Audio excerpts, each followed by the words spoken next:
for having said that, which was very strange because you would think somebody on a show like that would be interested in the truth. And the second thing, Michelle Obama, of course, is on her whining tour, I guess we could say that. And she said that while she was in the White House, she was under a particularly white hot glare. And those were her words, that they were so stressful in the White House to be watched by everybody. Wondering your thoughts on either of those two. I'll start with the second first. Michelle, who was on the cover of Vogue repeatedly and who wasn't as First Lady? Ooh, you were on the cover, and Melania never was. Melania was a professional international model. I know Barack Obama said yesterday you were fine, but I think most people would say that Melania is as pretty or prettier than you are and more elegantly dressed, as not reflection on you, just that's what models are. But she wasn't on once. And let me ask you another question. Who was treated more unfairly, Donald Trump and Melania Trump, by the media? I'm talking now, NPR, PBS, NBC, CBS, ABC, New York Times, Washington Post. I could go on, or you? You. When Donald Trump made the cover of a magazine like the New Republic, he had a Hitler mustache. When you and Barack Obama, he was dressed like FDR and said, the new socialism is back. You were everybody bent over backwards to accommodate you. I know there were people on the fringe right that had sort of a Candace Owen you were a transsexual, all that crazy stuff. But by and large, in the midstream of the country, your memoir was a best-selling book. You were treated with kid gloves. So when you said you'd never been proud of the country, you said until Barack was a figure, you said it was a downright mean country. You said they always raise the bar on people like us. You were given a pass. You were given a pass, and your whole life was. You came out of Harvard Law School, and you were in a Chicago law firm. You wanted a sneaker count right away. And then when he was elected senator, they gave you a non-job for $1/3 basically at the University of Chicago Medical School to direct people away from the medical school who couldn't pay. You were always given either equitable treatment or exemplary treatment. And if you want to go Google and say, make fun of First Lady, see how many things come up under Melania versus you. And it will be much more. And nobody put a gun to your head and said, you have to run for president. You use that bully pulpit to push all of your issues. As far as altering the White House, you made a special little kind of nice organic garden. You did whatever you wanted. And yet now you're worth probably over $100 million. And no offense, but I don't think that you and Barack had any reputation, history, CV, resume of being particularly accomplished Netflix content thinkers, creators. That's what they gave you, $20 million? So you walked out of the White House. Remember Barack had said, I'm not going to run the president. I'm going to do it to transform the country. I'm not going to do it just to cash in. That's what you did. So can't you just say, this is an amazing country that a black man and woman were elected president with the majority, with a greater white vote than the previous white candidate. But that didn't happen. Almost immediately when you came in, you gave the typical Michelle chip on your shoulder. Well, I was in a Target and a shorter woman wanted me to reach and didn't know who I was, so I had to reach for a package to give to her. It happens to all of us, Michelle. Happens to all of us all the time. And I was in local supermarket 2 weeks ago, and I pulled out a shopping cart, and the woman next to me pulled out a shopping cart. She didn't speak English, and it was full of what many of them are, trash, right? And then she said to me in Spanish, "Can I have your shopping cart?" I felt so offended. Just because I'm white and I speak English, you think you can just take my shopping cart when I didn't put trash in it, and you don't want to clean it because you don't want to touch the trash? But I gave it to her. And I have never mentioned that incident until today.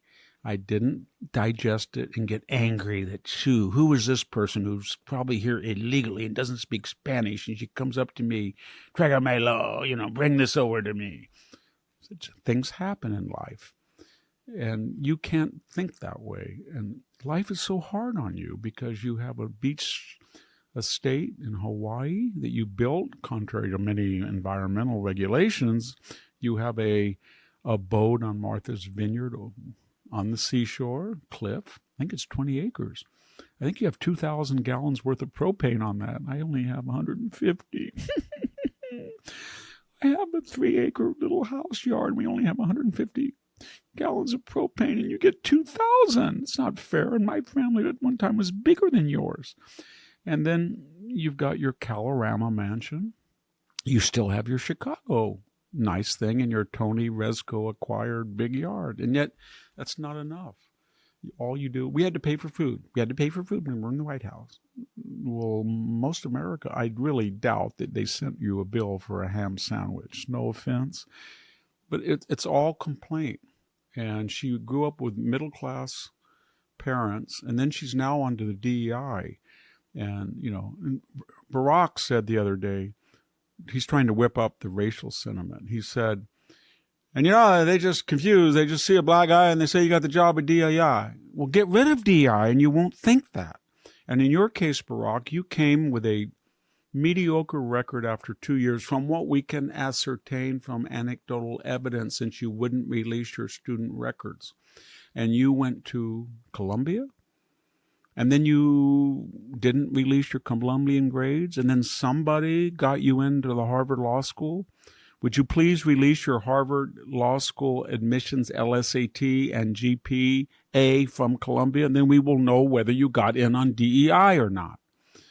Because you didn't really cut a wide swath as an impressive law student when you graduated, and you were going to be a constitutional lawyer, and you were going to work on contractual law for a year. And from what people tell us in anecdotal information, when you were given a year with no teaching abilities and a fellowship to write a book on what, contractual or constitutional law, you wrote about yourself.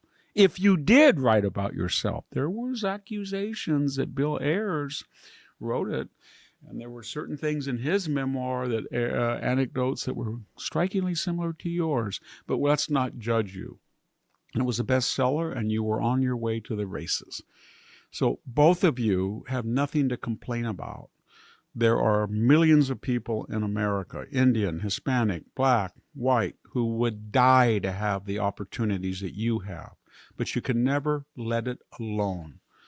Till the moment you go to the grave, you're going to be complaining about this country. And, it would be like me saying, wow, my mom was a very strong Democrat. My dad was a very strong Democrat. They had to go to an Oakland conference once, and my mom was shocked because they pulled into a parking lot at a judicial conference, and 5 large black males surrounded them and threatened them. And then my father, who's very big, was willing to, but, they were probably armed. So he pulled out his wallet and gave them a couple of $20, said, please, my wife is a judge, and I'm not going to let you do this.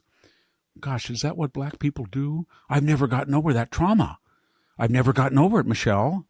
And when I was at Stanford University at the time, my wife worked at the VA, and we were walking down the street, and she had a mental patient who saw her, and her job was to take mental patients on bus tours. And she saw one of her favorite people who actually had Down syndrome.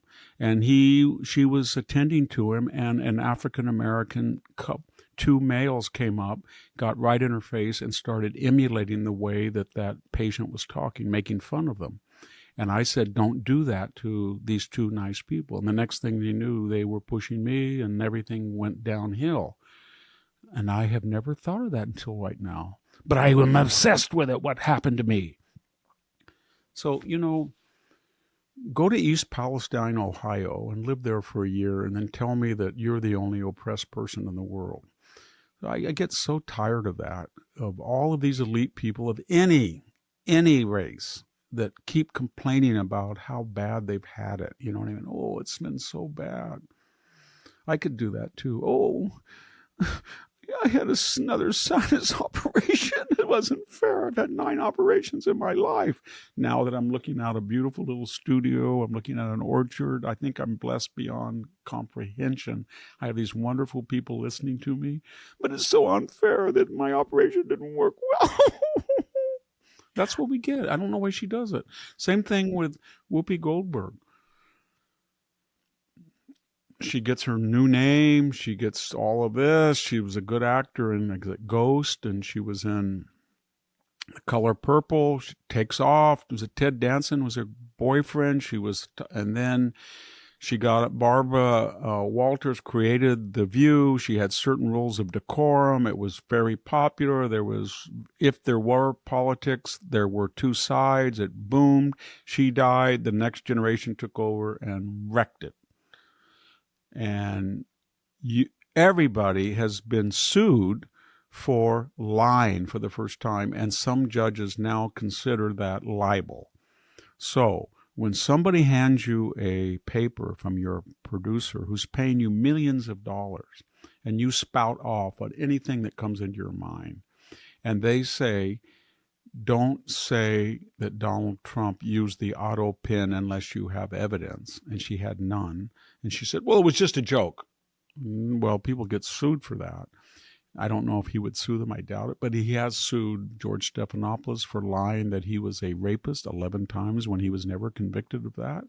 And the same thing with the doctor and the Kamala Harris. So there is a lot of executives that are saying about The View, you guys are really controversial. You're not got very good audience share anymore, and you've got a lot of criticism, and we're all under scrutiny, so just be very careful. Instead, she tears it up, and then, and she said so many crazy things about the Holocaust and Jews, and it's all these people, I don't know what it is. They're all in privilege, they're all millionaires, and they all whine.